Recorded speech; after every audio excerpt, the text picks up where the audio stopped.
नमस्कार दोस्तों, स्वागत है आपका हमारे YouTube चैनल जरधारी क्लासेस में। दोस्तों आज हम सॉल्व करने वाले हैं उत्तराखंड वन दरोगा प्रीवियस ईयर पेपर जो कि 2021 में हुआ था 22 जुलाई 2021 को। तो काफी महत्वपूर्ण वीडियो दोस्तों ये होने वाली है आपके आगामी एग्जाम के लिए जो वन दरोगा एग्जाम होने वाला है 2025 में। और दोस्तों यदि आपको वन दरोगा एग्जाम 2025 के लिए वन दरोगा के मॉडल पेपर चाहिए तो यहाँ पे आपके लिए मॉडल पेपर बनाए गए हैं जिसमें 12 मॉडल पेपर है और 6 इसमें प्रीवियस ईयर पेपर इंक्लूड किए गए हैं जो इससे पहले उत्तराखंड वन दरोगा एग्जाम हुए थे। तो 6 इसमें प्रीवियस ईयर पेपर आपको देखने को मिल जाएंगे। और इसमें जो सभी 12 मॉडल पेपर है दोस्तों, सभी मॉडल पेपरों को यहाँ पे दोनों लैंग्वेज हिंदी और इंग्लिश में यहाँ पे शामिल किया गया है। तो काफी महत्वपूर्ण मॉडल पेपर होने वाले हैं आपके आगामी वन दरोगा एग्जाम 2025 के लिए। तो यदि आप ये सभी मॉडल पेपर लेने चाहते हैं 12 model paper plus 6 previous year paper, तो लिंक आपको मिल जाएगा वीडियो के डिस्क्रिप्शन में, या आप गूगल पे सर्च कर सकते हैं jardhariclasses.in, वहां से इस पीडीएफ को डाउनलोड कर सकते हैं। तो पहला क्वेश्चन है, आर्सेनिक में कितनी संयोजकता इलेक्ट्रॉन मौजूद होते हैं, यानी वैलेंस इलेक्ट्रॉन कितने होते हैं आर्सेनिक में। देखो वैलेंस इलेक्ट्रॉन क्या होते हैं दोस्तों, परमाणु के अंतिम कक्ष में जो इलेक्ट्रॉन मौजूद होते हैं उन्हें कहते हैं वैलेंस इलेक्ट्रॉन।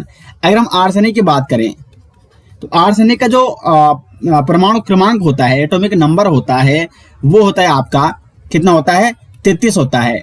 और अगर हम इसके इलेक्ट्रॉनिक कॉन्फिगरेशन यानी इलेक्ट्रॉनिक विन्यास की बात करें तो ये होता है 1s2, 2s2, 2p6, 3s2, 3p6, 3d10 और 4s2 और 4p3। तो देखो यहाँ पे अंतिम कक्ष है जो, इसमें कितने इलेक्ट्रॉन है, 3 और 2 5 इलेक्ट्रॉन है। ठीक है, तो आर्सेनिक के जो बाह्य कक्ष है, जो अंतिम कक्ष है, उसमें कितने इलेक्ट्रॉन मौजूद है, तो 5 इलेक्ट्रॉन मौजूद है। तो इसलिए आर्सेनिक में कितने संयोजकता इलेक्ट्रॉन मौजूद होते हैं, तो वो होते हैं 5। बी ऑप्शन हो जाएगा दोस्तों यहाँ पे सही आंसर। आगे बढ़ते हैं नेक्स्ट क्वेश्चन की ओर। दूसरा क्वेश्चन है, निम्नलिखित में से नाइट्रोजन स्थिरीकरण करने वाला जीवाणु कौन है। नाइट्रोजन फिक्सिंग बैक्टीरिया आपको यहाँ पे बताना है और इसका सही आंसर हो जाएगा नोस्टोक।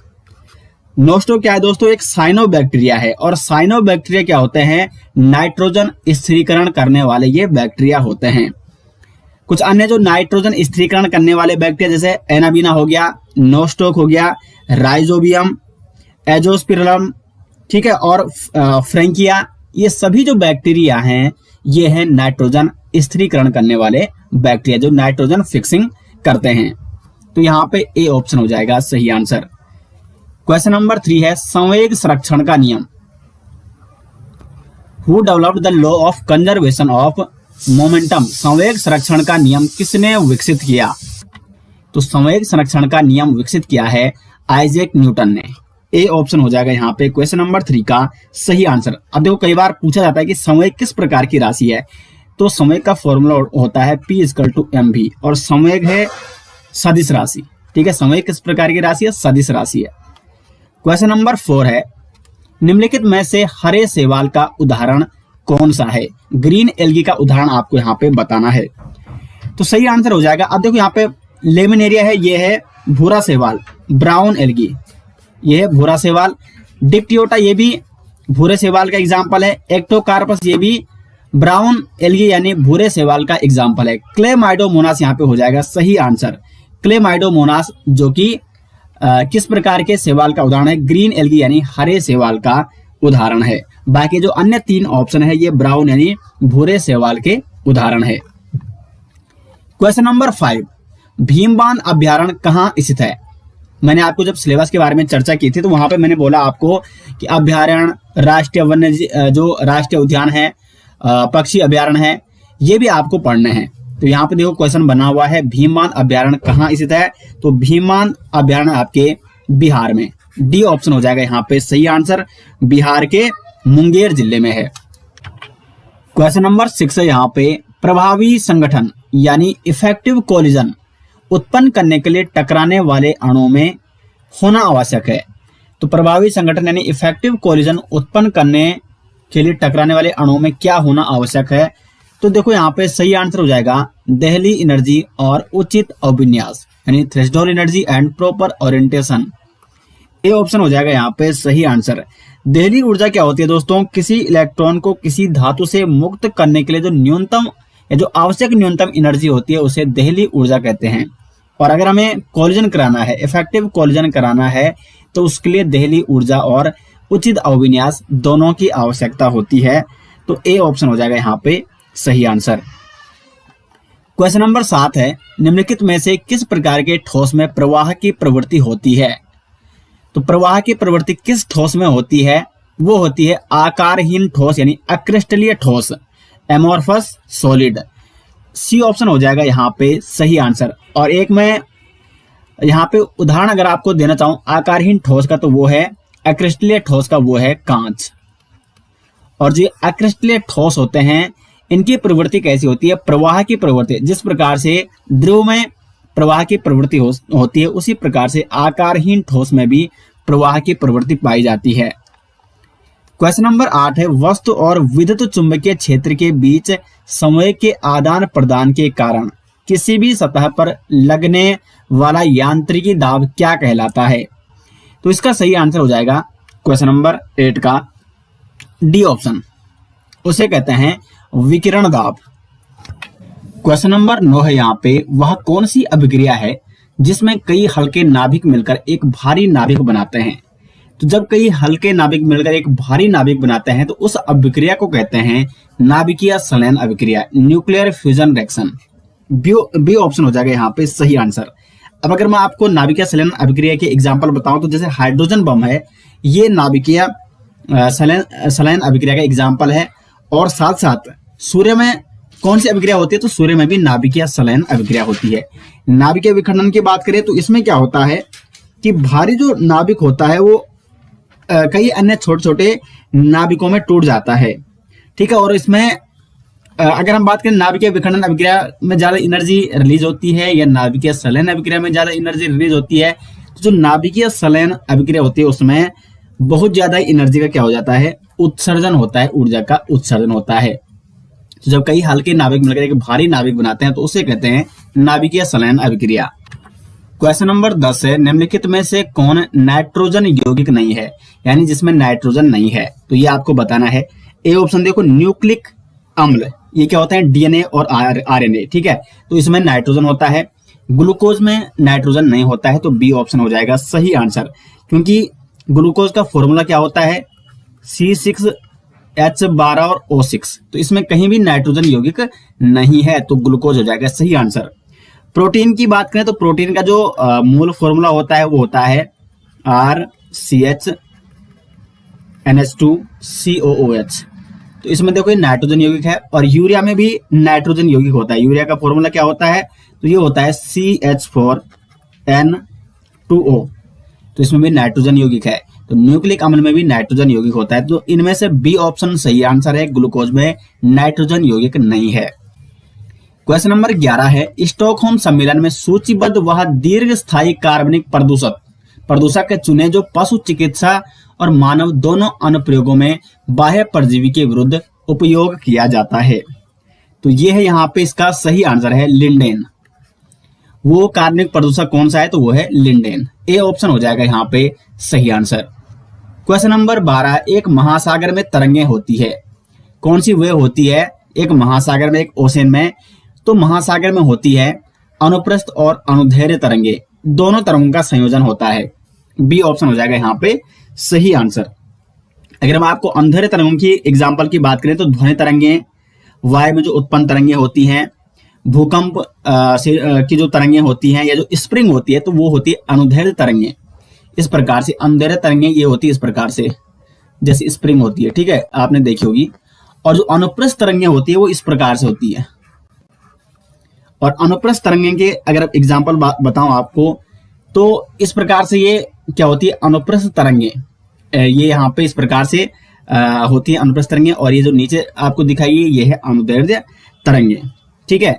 और जो महासागर में होती है तो महासागर में अनुप्रस्थ और अनुदैर्घ्य दोनों प्रकार की तरंगे होती हैं। अनुप्रस्थ तरंग का एग्जाम्पल तो जैसे कोई रस्सी कहीं पे बांधी और फिर उसको खींच के फिर उसको ऊपर नीचे अगर करेंगे तो इस प्रकार की लहरें तरंगे उत्पन्न होंगे, तो वो होती है अनुप्रस्थ तरंगे। बी ऑप्शन हो जाएगा सही आंसर। क्वेश्चन नंबर 13 है, निम्नलिखित में से एक सदिश राशि। सदिश राशि क्या होती है? जिन राशियों में परिमाण व दिशा दोनों होते हैं। तो जहां पर परिमाण और दिशा दोनों आएंगे वो सदिश राशि कहलाती है, और जहां पर केवल परिमाण होता है, ठीक है, दिशा निश्चित नहीं होती है, वो होती है अदिश राशि। तो इसमें जो सदिश राशि है वो है मोमेंटम यानी संवेग, P = mv, ये एक सदिश राशि है। सदिश राशि और अदिश राशि दोस्तों आपको जरूर पढ़नी है, यहां से 100% आपका क्वेश्चन पूछा जाएगा। बाकी टाइम, दूरी, चाल, इसमें कोई निश्चित दिशा नहीं होती है, केवल परिणाम है। तो ये क्या है? अदिश राशि है। संवेग यहाँ पे है सदिश राशि। क्वेश्चन नंबर 14, निम्नलिखित में से कौन सा ऊतक पौधों में खाद्य पदार्थों के परिवहन में मदद करता है? सही आंसर हो जाएगा यहाँ पे क्वेश्चन नंबर 14 का सी ऑप्शन।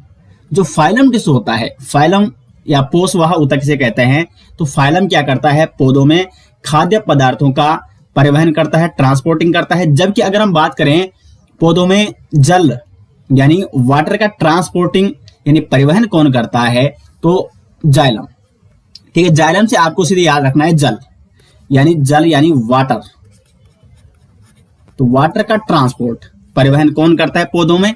तो जाइलम टिश्यू करता है। जबकि खाद्य पदार्थों का परिवहन कौन करता है? तो वो करता है फ्लोएम।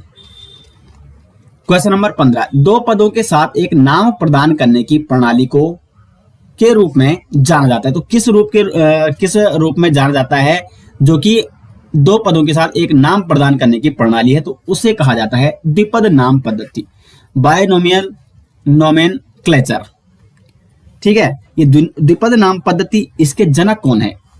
प्रश्न बन सकता है। तो इसके जनक हैं कैरोलस लीनियस। द्विपद नाम पद्धति किसने दी थी? कैरोलस लीनियस ने दी थी। इसमें एक जाति का नाम होता है और वंश का नाम होता है, ठीक है। तो द्विपद नाम पद्धति किसने दी थी? कैरोलस लीनियस ने दी थी। क्वेश्चन नंबर 16 है, जब विस्थापन में परिवर्तन को उन समय अंतरालों द्वारा विभाजित किया जाता है जिसमें विस्थापन हुआ है, तो उसे क्या कहते हैं? तो देखो यहाँ पे विस्थापन में परिवर्तन की दर आपको बतानी है, ठीक है। तो विस्थापन अपॉन समय, तो 16 का हो जाएगा सही आंसर सी, औसत वेग। औसत वेग बराबर विस्थापन, और औसत वेग बराबर क्या हो जाएगा? कुल विस्थापन अपॉन समय। यानी विस्थापन में परिवर्तन को उन समय अंतरालों द्वारा विभाजित किया जाता है, यानी विस्थापन को समय अंतराल से विभाजित करना है, तो उसे कहते हैं औसत वेग। औसत वेग बराबर कुल विस्थापन अपॉन समय। तो सी ऑप्शन हो जाएगा सही आंसर। 17 है, निम्नलिखित में से कौन अपने जैव संहति यानी बायोमास में बड़ी मात्रा में वायुमंडलीय कार्बन को स्थिर करते हैं? तो वायुमंडलीय कार्बन को सबसे ज्यादा स्थिर करते हैं प्लांट्स। सी ऑप्शन हो जाएगा 17 का सही आंसर। क्वेश्चन नंबर 18 है, भारत में आर्द्रभूमि संरक्षण और प्रबंधन केंद्र कहाँ स्थापित किया गया है? तो ये स्थापित किया गया है चेन्नई में, चेन्नई तमिलनाडु। सी ऑप्शन हो जाएगा। क्वेश्चन नंबर 19 है, निम्नलिखित में से कणों के चरण परिवर्तनों के अंतःरोपण के लिए कौन उत्तरदायी होता है? ठीक है, responsible for inter conversion of phase change of particle. तो पार्टिकल का अगर फेज यानी अवस्था चेंज करनी है तो उसके लिए दाब और तापमान दोनों यहाँ पे क्या होते हैं? उत्तरदायी होते हैं, दोनों रिस्पॉन्सिबल होते हैं, pressure and temperature. A option हो जाएगा सही आंसर। क्वेश्चन नंबर 20, धातुओं द्वारा पतले तार में खींचे जाने की उनकी क्षमता निम्नलिखित में से कौन सी होती है? तो धातुओं का एक प्रमुख गुण होता है दोस्तों तन्यता। ठीक है, तन्यता। तो इसमें तन्यता होती क्या है? जैसे जो शुद्ध धातु होते हैं उनमें एक मतलब खींचे जाने की उनकी क्षमता होती है। ठीक है, पतले तार में खींचे जाने की उनकी क्षमता होती है, तो इसे क्या कहते हैं? तन्यता कहते हैं, और ये धातुओं का एक प्रमुख गुण है। ए ऑप्शन हो जाएगा सही आंसर। क्वेश्चन नंबर 21 है, चीनी का आणविक सूत्र, what is the molecular formula of sugar? तो शुगर का जो आणविक सूत्र है वो है यहाँ पे D(C12H22O11), ये चीनी का आणविक सूत्र है। क्वेश्चन नंबर 22 है, दक्षिण भारत में मोटे तने और उच्च शर्करा मात्रा के साथ उगाई जाने वाली उष्ण कटिबंधीय गन्ने की नस्ल कौन सी है? तो दक्षिण भारत में ये जो उष्ण कटिबंधीय गन्ने की नस्ल है ये है सेकेरम ऑफिसिनेरम। सेकेरम ऑफिसिनेरम 22 का हो जाएगा बी ऑप्शन। क्वेश्चन नंबर 23 है, एड्स ह्यूमन इम्यूनो डिफिशियंसी विषाणु HIV के कारण होता है जो नामक विषाणु के समूह का सदस्य है। तो देखो आप सभी जानते हैं एड्स किस विषाणु के कारण होता है? HIV, human immuno deficiency virus. तो HIV के कारण होता है एड्स। लेकिन जो HIV है ये किस विषाणु के समूह का सदस्य है?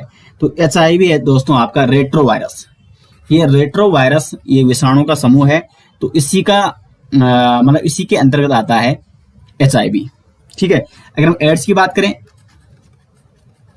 एड्स की फुल फॉर्म क्या होती है? तो एक्वायर्ड इम्यूनो डिफिशियंसी सिंड्रोम। और एड्स किस विषाणु से होता है? HIV से, ह्यूमन इम्यूनो डिफिशियंसी वायरस। ठीक है। और एड्स दिवस कब मनाया जाता है? तो 1 दिसंबर को प्रतिवर्ष एड्स दिवस के रूप में मनाया जाता है। और जो HIV वायरस है ये किस विषाणु के समूह का सदस्य है? तो यह है रेट्रोवायरस। ये एक प्रकार का रेट्रोवायरस है। Question number 24, Nagarjuna Sagar Srisailam tiger reserve कहाँ स्थित है? तो ये टाइगर रिजर्व स्थित है आंध्र प्रदेश में। डी ऑप्शन हो जाएगा सही। क्वेश्चन नंबर 25 है, निम्नलिखित में से फाइलेरिया का कारक जीव है। अब देखो यहां से आपको दोस्तों पता चल रहा होगा कि आपको कौन कौन से टॉपिक पर विशेष ध्यान देना है। ठीक है। तो जितने भी रोग हैं, चाहे वो वायरस से होते हैं, वो जीवाणु से होते हैं, बैक्टीरिया से होते हैं या प्रोटोजोआ से होते हैं, तो वो सारे आपको पढ़ने। उसका कारक जीव कौन सा है, किस कारण वो होता है, वाहक उसका कौन सा है, तो ये सारे आपको पढ़ने हैं। तो निम्नलिखित में से फाइलेरिया यानी हाथी पांव, हिंदी में इस रोग को क्या कहते हैं? हाथी पांव। तो हाथी पांव किसके कारण होता है? तो ये होता है दोस्तों वाउचेरिया बैनक्रॉफ्टी के द्वारा। ठीक है। इसका पूरा नाम है वाउचेरिया बैनक्रॉफ्टी। और ये एक क्या है? जो ये वाउचेरिया बैनक्रॉफ्टी है ये एक प्रोटोजोआ है, प्रोटोजोआ। अब इसका हम वाहक की बात करें, इसका वाहक कौन सा है? तो इसका वाहक है मादा क्यूलेक्स। ये एक मच्छर है। ठीक है। मादा क्यूलेक्स मच्छर इसका वाहक होता है वाउचेरिया बैनक्रॉफ्टी का। और इसके कारण क्या होता है? हाथी पांव रोग होता है। तो ए ऑप्शन हो जाएगा सही आंसर। क्वेश्चन नंबर 26 है, वकुसावड़े पवन उद्यान कहाँ स्थित है? सही आंसर हो जाएगा महाराष्ट्र में है वकुसावड़े पवन उद्यान। क्वेश्चन नंबर 27, विश्व स्तर पर संकटग्रस्त पक्षी कोकलास भारत में कहाँ पाया जाता है? कोकलास एक तितर है। ठीक है। कोकलास तितर भी से कहा जाता है और ये पाया जाता है महान हिमालयी क्षेत्रों में। तो महान हिमालय जो राष्ट्रीय उद्यान है वहां पर ये पाया जाता है। संकटग्रस्त पक्षी है कोकलास तितर और ये कहाँ पाया जाता है? महान हिमालयी राष्ट्रीय उद्यानों में। बी ऑप्शन हो जाएगा सही आंसर। क्वेश्चन नंबर 28, कौन सी उत्कृष्ट गैस सक्रिय चारकोल द्वारा कम तापमान पर भी अवशोषित नहीं होती है? तो एक्टिवेटेड चारकोल द्वारा कौन सी जो ये नोबेल गैस है वो अवशोषित नहीं होती है?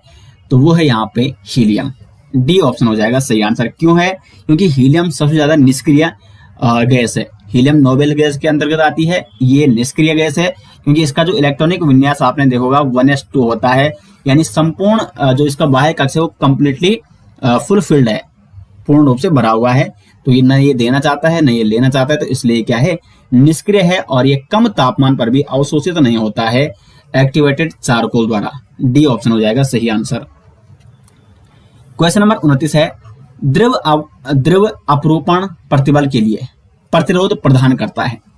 तो ये फिल इन ब्लैंक वाला क्वेश्चन है, तो 29 का हो जाएगा सही आंसर शून्य मान के निकट। ठीक है। बी ऑप्शन हो जाएगा द्रव अपरूपण प्रतिबल के लिए शून्य मान के निकट प्रतिरोध प्रदान करते हैं। क्वेश्चन नंबर 30 है, निम्नलिखित में से कौन सा उपकरण धारावाहक चालकों और चुंबकीय क्षेत्रों का उपयोग नहीं करता? 30 का हो जाएगा सही आंसर बी ऑप्शन एनीमोमीटर। अब यहाँ पे ये मीटर दिए गए हैं, तो एनीमोमीटर का कार्य क्या है? तो ये हवा की गति का मापन करता है। हवा की गति का मापन एनीमोमीटर। विद्युत मोटर क्या करता है? तो ये विद्युत ऊर्जा को यांत्रिकी ऊर्जा में परिवर्तित करता है। और जो ये विद्युत जनित्र है ये क्या करता है? यांत्रिकी ऊर्जा को विद्युत ऊर्जा में परिवर्तित करता है। तो यहाँ पे बी ऑप्शन हो जाएगा सही आंसर। क्वेश्चन नंबर 31 है, मानव हृदय में कितने कक्ष मौजूद होते हैं? तो ये सिंपल सा क्वेश्चन है। जो ह्यूमन हार्ट होता है उसमें कितने कक्ष होते हैं? 4 कक्ष होते हैं। तो यहाँ पे बी ऑप्शन हो जाएगा सही आंसर। ये तो स्ट्रक्चर आपने कई बार देखा होगा, बेसिक सा क्वेश्चन है। क्वेश्चन नंबर 32, बांगर क्या है? ये क्वेश्चन मैंने आपको उत्तराखंड जीके में भी कई बार बता रखा है, क्योंकि वहां उत्तराखंड में भी बांगर और खादर प्रकार की 2 प्रकार की मृदा पाई जाती है। तो जो बांगर मृदा है ये है दोस्तों पुरानी जलोढ़ मृदा। डी ऑप्शन हो जाएगा 32 का सही आंसर। और एक दूसरी मृदा होती है खादर। ठीक है, बांगर और खादर। तो खादर क्या होती है? नई जलोढ़ मृदा। नई जलोढ़ मृदा को क्या कहा जाता है? खादर। यानी जल द्वारा जो नई मृदा लाई जाती है उसे कहा जाता है नई जलोढ़ मृदा यानी खादर। और जो पुरानी जलोढ़ मृदा होती है उसे कहा जाता है बांगर। क्वेश्चन नंबर 33 है, ग्रेफाइट में कार्बन परमाणुओं की 2 परतें यहाँ पे आपको भरना है, द्वारा आपस में जुड़ी रहती है। यानी किस बल के द्वारा ग्रेफाइट में कार्बन परमाणु की 2 परतें किस बल के द्वारा आपस में जुड़ी रहती हैं? तो यह है वांडर वाल बल। बी ऑप्शन हो जाएगा 33 का सही आंसर। क्वेश्चन नंबर 34 है, निम्न में से कौन सा भारतीय शहर ई कचरा का मतलब है इलेक्ट्रॉनिक कचरा उत्पन्न करने में प्रथम क्रम पर आता है? देखो पहले मैं आपको राज्य का बताता हूं। तो भारतीय राज्य जो ई कचरा उत्पन्न करने में प्रथम स्थान पर आता है तो राज्य है ये महाराष्ट्र। और शहर की बात करें तो शहर हो जाएगा मुंबई। सबसे ज्यादा जो इलेक्ट्रॉनिक कचरा उत्पन्न होता है भारत में तो उसमें प्रथम स्थान पर आता है शहर मुंबई। ठीक है, और भारत एक करंट का क्वेश्चन दोस्तों बन सकता है एग्जाम में, भारत का पहला ई कचरा क्लिनिक। ई कचरा क्लिनिक ये करंट का क्वेश्चन है तो आ सकता है एग्जाम में। भारत का पहला ई कचरा क्लिनिक ये कहां पे खोला गया है, कहां पे स्थापित किया गया है? तो भोपाल में। भारत का पहला ई कचरा क्लिनिक भोपाल में है। क्वेश्चन नंबर 35, यूनेस्को की विश्व धरोहर स्थल के रूप में अंकित प्राकृतिक संपत्ति को चुने। तो यहाँ पे आपको बताना है कि जो यूनेस्को की विश्व धरोहर स्थल में शामिल है, गुगामल राष्ट्रीय उद्यान, गुड्डी राष्ट्रीय उद्यान, केवलादेव राष्ट्रीय उद्यान या अन्नमुद्दी सोलार राष्ट्रीय उद्यान। तो 35 का हो जाएगा सही आंसर केवलादेव राष्ट्रीय उद्यान। सी ऑप्शन हो जाएगा सही आंसर। और ये केवलादेव राष्ट्रीय उद्यान कहाँ है? राजस्थान में। गुगामल राष्ट्रीय उद्यान कहाँ है? ये महाराष्ट्र में है। महाराष्ट्र में है गुगामल राष्ट्रीय उद्यान। गुड्डी राष्ट्रीय उद्यान कहाँ है? तो यह है तमिलनाडु में। और अन्नमुद्दी सोलर राष्ट्रीय उद्यान ये है केरल में। ठीक है, तो केवलादेव राष्ट्रीय उद्यान जो कि यूनेस्को की विश्व धरोहर स्थल के रूप में अंकित है और ये कहाँ है? राजस्थान में। क्वेश्चन नंबर 36, निम्नलिखित में से हीमोग्लोबिन के साथ मिलकर रक्त में एक विषैला पदार्थ कौन बनाता है? 36 का हो जाएगा सही आंसर कार्बन मोनोऑक्साइड CO, जो कि हीमोग्लोबिन के साथ मिलकर रक्त में एक विषैला पदार्थ बनाता है। सेंस है कचरे के नियंत्रित दहन की प्रक्रिया कहलाती है। Is the process of controlled combustion of waste. ठीक है, तो 37 का हो जाएगा सही आंसर भस्मीकरण। ए ऑप्शन हो जाएगा सही आंसर। क्वेश्चन नंबर 38 है, निम्नलिखित में से किस घटक को पृथ्वी पर स्थल मंडल के रूप में दर्शाया गया है? तो सिंपल सा क्वेश्चन है, स्थल मंडल कौन सा है? भूमि होगी, लैंड होगी? ए ऑप्शन हो जाएगा सही आंसर। ठीक है, जल वाष्प, बर्फ या वायु ये स्थल मंडल नहीं है। तो यहाँ पे हो जाएगी लैंड यानी भूमि। क्वेश्चन नंबर 39 है, निम्नलिखित में से बाढ़ के प्रतिकूल प्रभावों को कम कौन करेगा? अब देखो माना बाढ़ है, ठीक है, बाढ़ आ रही है कहीं पे बहुत ज्यादा, तो इसके प्रतिकूल प्रभावों को कम कौन करेगा? ए ऑप्शन है उपयुक्त स्थानों पर बांधों का निर्माण। बी ऑप्शन है तालाबों की संख्या में कमी। देखो तालाबों की संख्या में कमी करोगे तो पानी में कमी आ जाएगी, कहीं पानी पीने को नहीं मिल सकता है, पानी की कमी हो सकती है, तो ये नहीं हो सकता है बी ऑप्शन। जलाशयों का अवसादन, ठीक है, यानी जलाशय है जो उनको खत्म करना, तो ये भी नहीं कर सकते हैं। नदियों की वहन क्षमता में कमी, ये भी नहीं कर सकते हैं, तो ए ऑप्शन हो जाएगा सही आंसर। उपयुक्त स्थानों पर अगर बांधों का निर्माण करोगे तो कई बार जब ज्यादा बारिश हो जाती है तो बांधों को क्या किया जाता है, आपने देखो गर्मियों के महीने में अधिकतम बांधों को क्या किया जाता है, उनका पानी खाली किया जाता है, क्योंकि फिर जून जुलाई में जब बारिश होती है तो फिर उस समय बाढ़ को रोकने के लिए उनके पानी को क्या किया जाता है, रोका जाता है कि आगे ज्यादा पानी न जाए। तो उपयुक्त स्थानों पर अगर बांधों का निर्माण किया जाएगा तो बाढ़ के प्रतिकूल प्रभावों को कम कर सकते हैं, ठीक है, लेकिन उपयुक्त स्थानों पर। ए ऑप्शन हो जाएगा सही आंसर। क्वेश्चन नंबर 40, एक परितंत्र में भेड़िया का उदाहरण है। एक परितंत्र में भेड़िया क्या होता है, ये होता है मांसाहारी, कार्निवोरस। ठीक है, ए ऑप्शन। अगर हम एक फूड चेन की बात करें, ठीक है, तो जैसे एक पेड़ है, ये पेड़ है, तो पेड़ क्या है, ये यहाँ पे सपोसी या उत्पादक है। पेड़ के बाद यहाँ पे आता है खरगोश, पेड़ या घास। ठीक है, चलो यहाँ पे घास लिखते हैं, घास उत्तम उदाहरण है। घास क्या है, उत्पादक या सपोसी। इसके बाद ये खरगोश है यहाँ पे, तो खरगोश क्या है, ये शाकाहारी है, ये क्या खाता है, घास खाता है। और यहाँ पे आ गया भेड़िया, ये क्या है, मांसाहारी है। तो ये एक क्या हो गया, फूड चेन हो गया, एक परितंत्र का यहाँ पे ये एग्जाम्पल है। क्वेश्चन नंबर 41, अग्नाशय में अल्फा कोशिकाओं द्वारा निम्नलिखित में कौन सा हार्मोन स्त्रावित होता है। देखो अग्नाशय, ठीक है, अग्नाशय में 3 प्रकार की कोशिकाएं होती हैं, अल्फा कोशिकाएं, बीटा कोशिकाएं और डेल्टा कोशिकाएं। ठीक है, तो अल्फा, बीटा और डेल्टा कोशिकाएं। अब जो अल्फा सेल होती हैं, ये कौन से हार्मोन का स्त्रावण करती है, तो ये करती है ग्लूकागोन, सी ऑप्शन हो जाएगा सही आंसर। बीटा सेल, ठीक है, बीटा सेल कौन से हार्मोन का स्त्रावण करती है, तो ये करती है इंसुलिन। इंसुलिन हार्मोन, कौन सी सेल इंसुलिन हार्मोन को स्त्रावित करती है अग्नाशय में, तो बीटा सेल। और जो डेल्टा सेल है ये करती है सोमेटोस्टेटिन, ठीक है, सोमेटोस्टेटिन हार्मोन। अल्फा सेल हो गया ग्लूकागोन, बीटा सेल हो गया इंसुलिन और डेल्टा सेल हो गया सोमेटोस्टेटिन ये हार्मोन। तो तीनों मैंने आपको बता दिए हैं। क्वेश्चन नंबर 42, 10 सेंटीमीटर फोकस दूरी के उत्तल लेंस से निर्मित प्रतिबिंब की दूरी क्या है यदि कोई वस्तु मुख्य अक्ष से 15 सेंटीमीटर लंबवत रखी जाती है। तो इसका सही आंसर हो जाएगा 30 सेंटीमीटर। सिंपल से क्वेश्चन है, फोकस दूरी संबंधित, और ये 10th 9th में आपके सिलेबस में है ये लेंस। ठीक है, लेंस आपको ये वाला टॉपिक भी आपको अच्छे से पढ़ना है, यहाँ से भी 1 या 2 प्रश्न जरूर पूछे जाते हैं, लेंस और दर्पण। क्वेश्चन नंबर 43, एक अणु बिना संगठन के जितनी औसत दूरी तय कर सकता है उसे क्या कहते हैं, तो इसे कहते हैं माध्य मुक्त पथ, ट्रेवल विदाउट कोलिडिंग।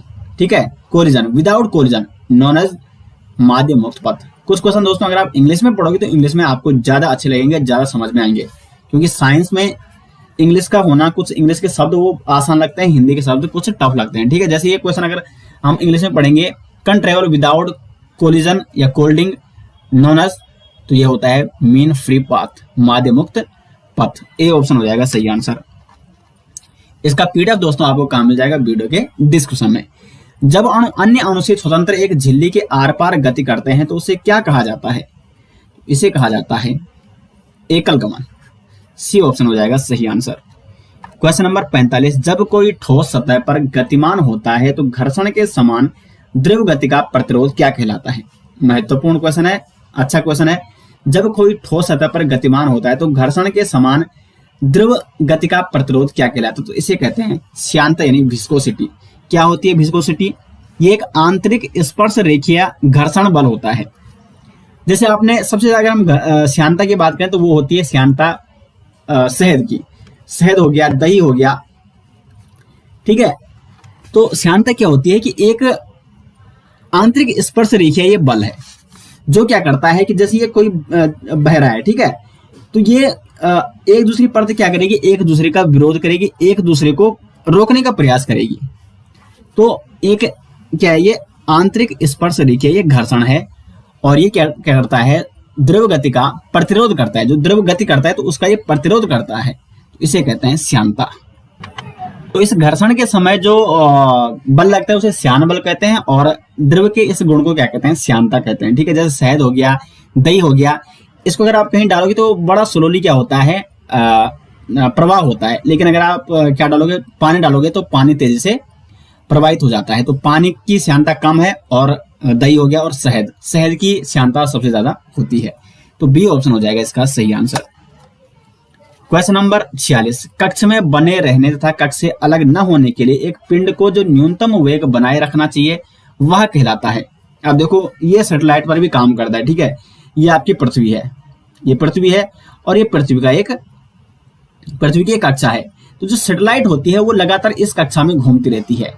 तो इस कक्षा में घूमने के लिए न्यूनतम वेग वो बनाती है, और उस वेग को कहते हैं कक्षीय वेग। ठीक ठीक है, यानी वो कक्षीय वेग से घूमती रहती है। सैटेलाइट यहाँ पे या जो उपग्रह होते हैं तो वो इस कक्षीय वेग में एक न्यूनतम वेग, इस कक्षा में वो एक न्यूनतम वेग बनाए रखती है, जिससे वो लगातार इसी कक्षा में घूमती है, ना वो अंदर आती है ना वो बाहर जाती है। तो इस वेग को क्या कहते हैं? कक्षीय वेग कहते हैं। ठीक है, और एक होता है दोस्तों पलायन वेग। पलायन वेग, अगर हम किसी वस्तु को इतनी तेज से फेंकें, उस वेग से फेंकें जिससे वो पृथ्वी के बाहर चला जाए, कि ये पृथ्वी के गुरुत्वाकर्षण से वो बाहर चला जाए, पृथ्वी की कक्षा से वो बाहर चला जाए, तो इस वेग को, मतलब हमने जिस वेग से उसे फेंका है उस वेग को कहते हैं पलायन वेग। यानी किसी पिंड को पृथ्वी से बाहर या पृथ्वी की कक्षा से बाहर फेंकने के लिए जो न्यूनतम वेग चाहिए उसे कहते हैं पलायन वेग, यानी उसने पृथ्वी से सीधे पलायन कर लिया। ठीक है, और कक्षीय वेग यानी उसी कक्षा में घूमने के लिए जो न्यूनतम वेग चाहिए उसे कहते हैं कक्षीय वेग। 47 से श्रेणी क्रम में जुड़े 4 ओम, 5 ओम और 6 ओम के 3 प्रतिरोधों के संयोजन का कुल प्रतिरोध क्या होता है? तो श्रेणी क्रम में जो प्रतिरोध जुड़े हैं तो इसका फॉर्मूला होता है कुल प्रतिरोध equal to R1 plus R2 plus R3, या जितने भी प्रतिरोध हैं। ठीक है, तो ये श्रेणी क्रम में जुड़े होते हैं तो इसलिए इसका फॉर्मूला सीधे डायरेक्ट होता है, और आपको क्या करना है, ये चारों जोड़ने हैं। ठीक है, तीनों जोड़ने हैं, तो R इक्वल टू हो जाएगा 4 प्लस 5 प्लस 6। ठीक है, तो 5 4 9 6 15, सी ऑप्शन हो जाएगा यहाँ पे सही आंसर 47 का। क्वेश्चन नंबर 48 है, रस समीकरण मितीय यानी स्टाइक्योमेट्रिक दोष निम्नलिखित में से किस प्रकार के क्रिस्टल दोष का उदाहरण है? तो ये है पॉइंट डिफेक्ट यानी बिंदु दोष का उदाहरण है स्टाइक्योमेट्रिक दोष, यानी 48 का हो जाएगा डी ऑप्शन। क्वेश्चन नंबर 49 है, निम्नलिखित में से कार्बन डाइऑक्साइड स्थिरीकरण के लिए सबसे महत्वपूर्ण कारक कौन सा है? तो कार्बन डाइऑक्साइड स्थिरीकरण के लिए सबसे महत्वपूर्ण जो कारक है यहाँ पे वो है सेवाल एल्गी। 49 का हो जाएगा सी ऑप्शन सही आंसर। क्वेश्चन नंबर 50 है, किस संगठन ने 1 ट्रीज इनिशिएटिव की शुरुआत की है? सही आंसर हो जाएगा डी ऑप्शन, विश्व आर्थिक मंच ने। तो ये करंट के क्वेश्चन है, इस प्रकार के क्वेश्चन आपको पढ़ने हैं। वह कौन सा कार्बनिक प्रदूषक है जो कार्बोक्सी हीमोग्लोबिन बनाने के लिए हीमोग्लोबिन से बंध जाता है? देखो कार्बोक्सी हीमोग्लोबिन क्या होता है? ये होता है HbCO, ये होता है कार्बोक्सी हीमोग्लोबिन। तो इसको बनाने के लिए हीमोग्लोबिन के साथ क्या जुड़ जाता है? Carbon monoxide. तो हीमोग्लोबिन प्लस कार्बन मोनोऑक्साइड ये बनाते हैं कार्बोक्सी हीमोग्लोबिन। तो इसका हो जाएगा सही answer carbon monoxide, D option. Question number 52 है, भूस्थिर उपग्रह पृथ्वी की सतह से कितनी ऊंचाई पर संचालित होते हैं? तो जो भूस्थिर उपग्रह हैं वो पृथ्वी की सतह से लगभग 35,800 किलोमीटर ऊंचाई पर संचालित होते हैं, डी ऑप्शन हो जाएगा सही आंसर। क्वेश्चन नंबर 53 है, C2H6O2 का सामान्य नाम क्या है?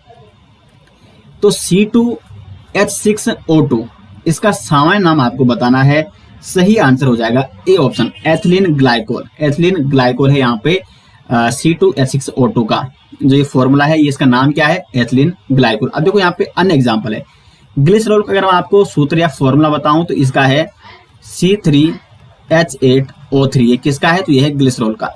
फिनोल का क्या है? तो फिनोल का तो C6H6O। इसको इस प्रकार से आप, ये भी आपने तो कई बार देखोगे, ये क्या है? आपका फिनोल है। ये बेंजीन के ऊपर OH ग्रुप लग गया तो ये हो गया फिनोल। और इथेनॉल, तो इथेनॉल तो ये है CH3CH2 और OH, या इसको C2H6O के नाम से भी आप ले सकते हैं, तो ये इथेनॉल है। ठीक है, तो यहाँ पे OH ग्रुप लग जाता है। ये केमिस्ट्री का सवाल है। क्वेश्चन नंबर 54 है, निम्नलिखित में से ऊर्जा का पारंपरिक स्रोत कौन सा है? तो पारंपरिक स्रोत आपको ऊर्जा का यहाँ पे बताना है। 54 का है सी, काष्ठ ईंधन ऊर्जा का एक पारंपरिक स्रोत है जो लगातार परंपरा से चलता आ रहा है, काष्ठ ईंधन, सी ऑप्शन हो जाएगा सही आंसर। क्वेश्चन नंबर 55 है, गुजरात में स्थित जल संचयन बांध कौन सा है? पल्ला बैराज, मसानी बैराज, सरदार सरोवर बांध। ये देखो सरदार सरोवर बांध, सिंपल सा क्वेश्चन है। सरदार सरोवर बांध कहाँ है? गुजरात में, तो सी ऑप्शन हो जाएगा सही आंसर। अब देखो अन्य ऑप्शन है, आ सकते हैं एग्जाम में, इस बार दोबारा इसका एग्जाम हो रहा है। तो पल्ला बैराज है हरियाणा में, हरियाणा। मसानी बैराज ये भी आपका हरियाणा में है, और कौशल्या बांध भी आपका कहाँ है, हरियाणा में है। ये तीनों ऑप्शन, पल्ला बैराज, मसानी बैराज, कौशल्या बांध हरियाणा में है, सरदार सरोवर बांध है गुजरात में। क्वेश्चन नंबर 56, भूमि के एक टुकड़े पर पूर्व नियोजित क्रम में विभिन्न फसलों को उगाने की प्रक्रिया क्या कहलाती है? देखो यहाँ पे सिंपल सा क्वेश्चन है, भूमि के एक टुकड़े पर पूर्व नियोजित क्रम में विभिन्न फसलों को उगाने की प्रक्रिया, तो ये क्या कहलाती है? तो क्रॉप रोटेशन। क्रॉप रोटेशन के एग्जाम्पल हर जगह देखने को मिलता है। ये कोई भूमि का टुकड़ा है, यहाँ अभी गेहूं उगा दिए, फिर अनाज उगा दिया, फिर कुछ और फसल उगा दी, तो लगातार इससे क्या होती है कि जो उर्वरक क्षमता होती है भूमि की वो भी बढ़ जाती है। ठीक है, तो इसे कहते हैं क्रॉप रोटेशन, यानी क्रॉप में जो फसल है उसमें लगातार रोटेशन करना, नियोजित क्रम में विभिन्न फसलों को उगाने की प्रक्रिया, तो क्रॉप रोटेशन। क्वेश्चन नंबर 57, निम्नलिखित में से किसने अपनी पुस्तक dialogue on the two chief system में प्रक्षेप्य गति के क्षैतिज और ऊर्ध्वाधर घटकों की स्वतंत्रता को सबसे पहले बताया था? 57 का हो जाएगा यहाँ पे सही आंसर गैलीलियो, बी ऑप्शन हो जाएगा सही आंसर। आगे बढ़ते हैं क्वेश्चन नंबर 58 की ओर। 1 कैलोरी ऊर्जा का मान क्या होता है? तो 1 कैलोरी ऊर्जा का मान होता है, सही आंसर हो जाएगा क्वेश्चन नंबर 58 का B option 4.186 joule. Question number 59, lens बनाने के लिए निम्नलिखित में से किस सामग्री का उपयोग नहीं किया जा सकता? तो लेंस बनाने के लिए उपयोग नहीं होता है कांच का, ग्लास का उपयोग लेंस बनाने के लिए नहीं किया जाता है। सॉरी, चिकनी मिट्टी। ठीक है, यहाँ पे थोड़ा रॉन्ग हो गया इसको, हाँ चिकनी मिट्टी का उपयोग लेंस बनाने के लिए नहीं होता है। बाकी कांच का उपयोग होता है, जल का उपयोग होता है, प्लास्टिक का उपयोग होता है, मिट्टी का उपयोग नहीं होता है लेंस बनाने के लिए। 59 का हो जाएगा ए ऑप्शन। क्वेश्चन नंबर 60, 20 ओम के विद्युत लैंप और 4 ओम प्रतिरोध के एक चालक को श्रेणी क्रम में संयोजित करने वाले परिपथ का कुल प्रतिरोध क्या होगा? क्वेश्चन नंबर 60 यहाँ पे आपको बताना है। देखो 20 ओम और 4 ओम प्रतिरोध है, ठीक है, तो 20 4 24, तो यहाँ पे हो जाएगा, ये श्रेणी क्रम में जुड़ा है, R = R1 + R2, तो ये श्रेणी क्रम में जुड़ा है, तो ये हो जाएगा 24 ओम, ए ऑप्शन। क्वेश्चन नंबर 61 है, आदर्श गैस के अंतराणिक बल का मान क्या होता है? तो अंतराणिक बल का मान होता है, ये एक फिक्स होता है, तो ये होता है 12। क्वेश्चन नंबर 61 का सी ऑप्शन हो जाएगा सही आंसर। क्वेश्चन नंबर 62 है, ओजोन परत के संरक्षण के लिए कौन सा समझौता अपनाया गया था? ओजोन परत के संरक्षण के लिए जो समझौता अपनाया गया था वो था वियना सम्मेलन, वियना सम्मेलन। ठीक है, 62 का हो जाएगा ए ऑप्शन। इस प्रकार के प्रश्न भी दोस्तों हम आपको यहाँ पे कराएंगे। तो वियना समझौता की अगर बात करें तो ये हुआ था 1985 में, और ये प्रभावी कब हुआ था? प्रभावी तो ये 1988 में प्रभावी हुआ था। ठीक है, और ओजोन परत से संबंधित दोस्तों, ओजोन परत के संरक्षण से संबंधित एक और समझौता हुआ था, मॉन्ट्रियल प्रोटोकॉल। मॉन्ट्रियल प्रोटोकॉल महत्वपूर्ण है, ये भी एग्जाम में पूछा जाता है। तो मॉन्ट्रियल प्रोटोकॉल कब हुआ था? ये हुआ था 1987 को, कहाँ हुआ था? कनाडा में। ठीक है, 16 सितंबर 1987 को, और इसीलिए दोस्तों 16 सितंबर को प्रतिवर्ष ओजोन दिवस के रूप में भी मनाया जाता है। ओजोन परत के संरक्षण हेतु ओजोन दिवस मनाया जाता है 16 सितंबर को, क्योंकि 16 सितंबर 1987 को मॉन्ट्रियल प्रोटोकॉल हुआ था ओजोन परत के संरक्षण हेतु। तो ये दोनों समझौते आपको नोट करने हैं। क्वेश्चन नंबर 63 है, विश्व स्तर पर संकटग्रस्त पक्षी चीर तितर भारत में कहाँ पाया जाता है? तो ये भारत में पाया जाता है महान हिमालयी राष्ट्रीय उद्यानों में। निम्नलिखित में से किस वैज्ञानिक ने इलेक्ट्रॉन की खोज की थी? तो इलेक्ट्रॉन की खोज की जे थॉमसन ने। सिंपल सा क्वेश्चन है। क्वेश्चन नंबर 65 है, निम्नलिखित में से जलीय परितंत्र का उदाहरण कौन सा है? तो यहाँ पे ज्वार नदमुख, ठीक है, ये हो जाएगा जलीय परितंत्र का उदाहरण। बाकी जंगल, घास स्थल, ये क्या है? ये स्थल परितंत्र के उदाहरण है, रेगिस्तान। ज्वार नदमुख ये जलीय परितंत्र का उदाहरण है। क्वेश्चन नंबर 66, निम्नलिखित में से कौन सा उपकरण विद्युत परिपथ में विद्युत धारा को नापता है? तो विद्युत परिपथ में विद्युत धारा को नापता है एमीमीटर। क्वेश्चन नंबर 67, टोलेन के अभिकर्मक में होता है? तो इसका हो जाएगा ए ऑप्शन सही आंसर, ये होता है टोलेन रिजेंट में। क्वेश्चन नंबर 68 है, निम्नलिखित में से किस श्रेणी की ध्वनि का उपयोग वृक्क यानी किडनी में छोटी पथरियों को तोड़ने के लिए किया जा सकता है? सही आंसर हो जाएगा यहाँ पे क्वेश्चन नंबर 68 का सी ऑप्शन, अल्ट्रासोनिक जो ध्वनि होती है, पराध्वनिक, इनका उपयोग जहां तक कोई उपकरण नहीं पहुंच सकते हैं दोस्तों, वहां पर कौन सी ध्वनियां भेजी जाती है? अल्ट्रासोनिक। ठीक है, तो वृक्क में छोटी पथरियों को तोड़ने में या इकार्डियोग्राफी में यानी हार्ट में। ठीक है, तो जो पराध्वनिक होती है, जो अल्ट्रासोनिक जो ध्वनि होती है, ये उच्च आवृत्ति की तरंगें होती हैं। ठीक है, तो इसलिए इनको भेजा जाता है। सी ऑप्शन हो जाएगा यहाँ पे सही आंसर। क्वेश्चन नंबर 69, भागीरथी नदी पर टिहरी जल विद्युत ऊर्जा संयंत्र का निर्माण कहाँ किया गया? तो ये तो खैर टिहरी जल विद्युत ऊर्जा संयंत्र जो बांध है वो उत्तराखंड में है। क्वेश्चन नंबर 70, ये उस समय का करंट का क्वेश्चन था। ठीक है, किसान कल्याण और राज्य के किसानों की आय को दोगुना करने के लिए कौन से भारतीय राज्य ने किसान कल्याण मिशन शुरू किया? ये क्या था? उत्तर प्रदेश ने। तो ये उस समय के करंट का क्वेश्चन था। क्वेश्चन नंबर 71 है, बल हमेशा। तो बल हमेशा क्या होता है दोस्तों? युग्म में उत्पन्न होता है, इन पेयर्स। जो फोर्स लगता है वो हमेशा पेयर्स में होता है, अकेले कभी फोर्स, एकल पिंड है तो उस पर कौन सा फोर्स लग रहा है? जब उस पर दूसरा कोई पिंड टकराएगा तो एक फोर्स जनरेट होता है। तो बल हमेशा force always occur in pairs. C option हो जाएगा सही आंसर। 72 है, ध्वनि जब वायु के माध्यम से यात्रा करती है उस समय बनने वाला निम्न दाब क्षेत्र कौन सा है? तो ध्वनि जब वायु के माध्यम से यात्रा करती है तो उस समय बनने वाला निम्न दाब क्षेत्र कहलाता है विरलन क्षेत्र। डी ऑप्शन हो जाएगा सही आंसर। क्वेश्चन नंबर 73 है, यहाँ पे एक तरल का अपवर्तनांक क्या है यदि एक जादूगर n = 1.47 वाले कांच के एक लेंस को तरल के एक कुंड में गायब कर देता है? बड़ा ही इंटरेस्टिंग क्वेश्चन है दोस्तों। यहाँ पे मैं आपको बता दूं कि देखो अपवर्तनांक यहाँ पे बता रहा है कांच का n = 1.47, ये कांच का क्या है? अपवर्तनांक है। ठीक है, जो एक लेंस है, ठीक है, लेंस का अपवर्तनांक क्या है? 1.47, और ये इसको तरल के एक कुंड में गायब कर देता है। ठीक है, तो इस तरल का हमें अपवर्तनांक बताना है जिसमें ये n = 1.47 वाला अपवर्तनांक वाला जो लेंस है ये गायब हो जाता है।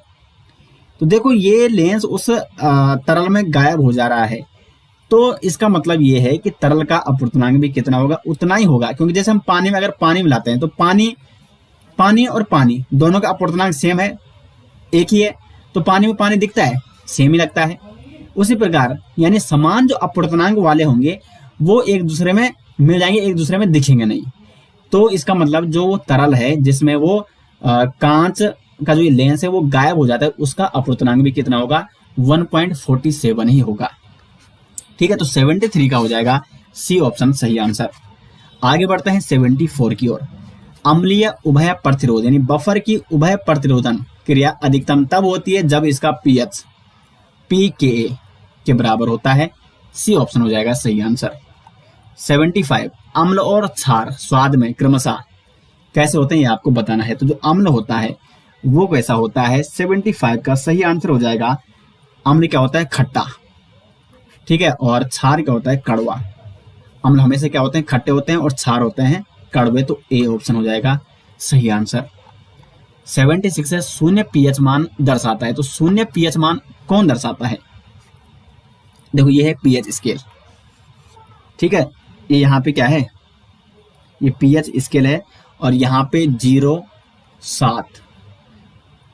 अब 7 के ऊपर यहाँ पे ये होते हैं क्षार और ये होते हैं अम्ल, यानी इस प्रकार से क्षारीयता बढ़ रही है। ठीक है, तो सबसे प्रबल अम्ल जो जिसका पीएच 0 होगा, ठीक है, शून्य पीएच मान को दर्शाता है प्रबल अम्ल। स्ट्रॉन्ग एसिड जो होगा उसका मान पीएच मान 0 होगा।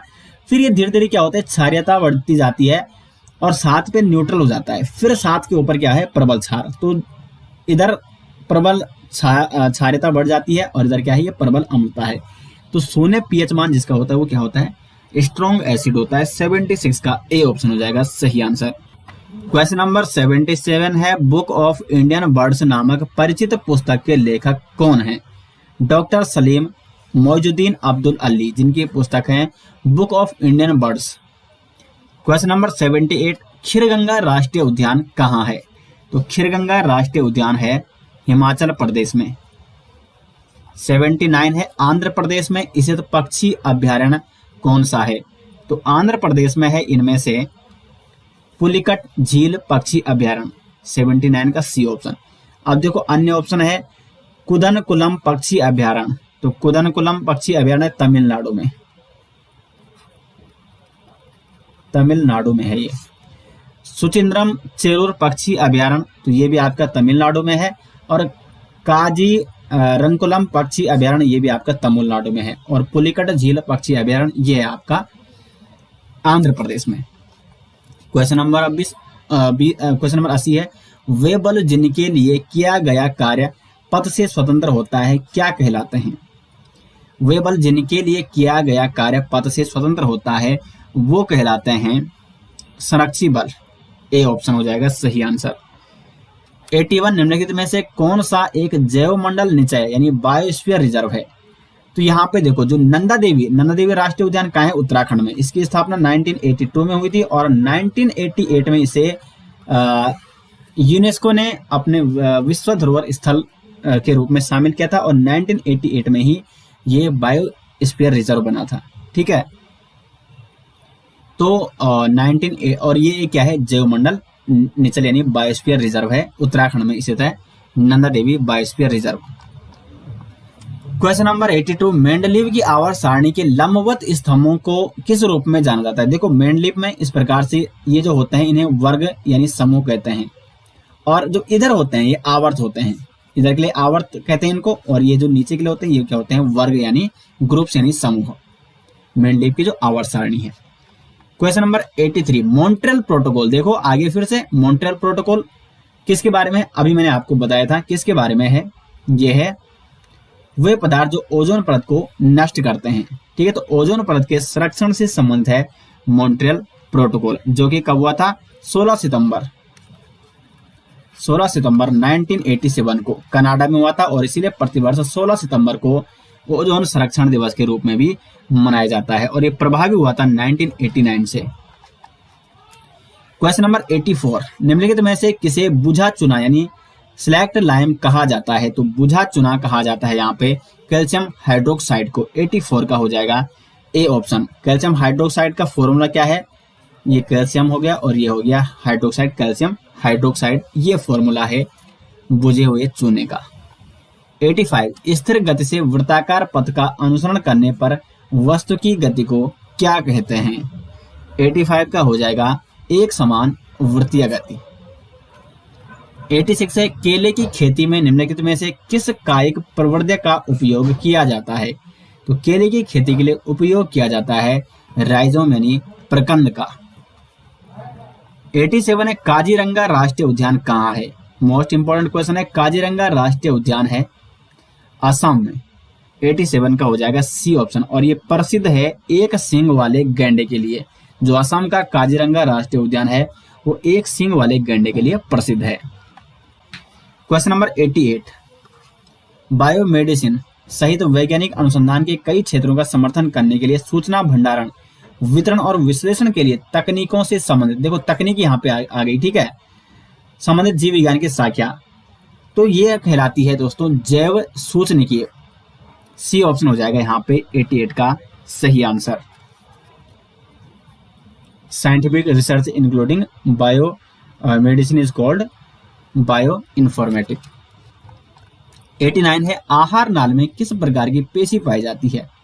तो आहार नाल में किस प्रकार की पेशी पाई जाती है? चिकनी पेशी, स्मूथ मसल्स। 90 है भारत में फास्ट ब्रीडर टेस्ट रिएक्टर कहाँ स्थित है? सही आंसर है कल्पक्कम तमिलनाडु। कल्पक्कम तमिलनाडु में है भारत में फास्ट ब्रीडर टेस्ट रिएक्टर। 91 है मिट्टी को वर्षा में बहाव से बचाने के लिए अलग अलग फसलों को एकांतर पंक्तियों में और अलग अलग समय पर बोने की प्रथा क्या कहलाती है? 91 का हो जाएगा डी ऑप्शन, अंतरा सस्यन, इंटरक्रॉपिंग। अलग अलग फसलों को एकांतर पंक्तियों में अलग अलग समय पर बोने की प्रथा।